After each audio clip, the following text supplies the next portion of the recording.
假如 DeepSeek 上市，在全球人工智能浪潮中， DeepSeek 以低成本、高效率的技術策略迅速崛起。雖然目前仍是一家由萬方量化支持的私營企業，但假如有一天它選擇登上資本市場，這將不僅是中國 AI 產業的一次重大事件，更可能改變全球投資者對人工智能的估值與期待。DeepSeek 的最大優勢在於算法、硬件協同的設計理念。它能以更小的算力達到更強的推理能力，降低了運營成本，並在教育、科研、金融交易等領域展現出廣泛應用前景。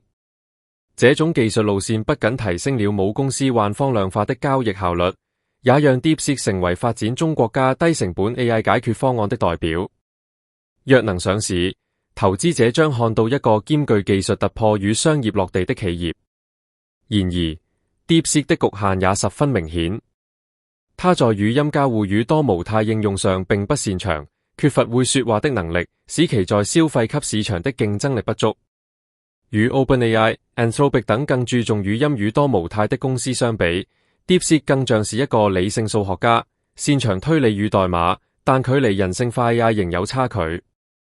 這一盲點可能成為投資者在估值時的顧慮。假如 DeepSeek 上市，它將憑藉技術優勢與成本優勢吸引大量關注，但同時也會面臨市場對人性化交互的質疑。上市不僅意味着資金與規模的擴張，更意味着透明度與監管的挑戰。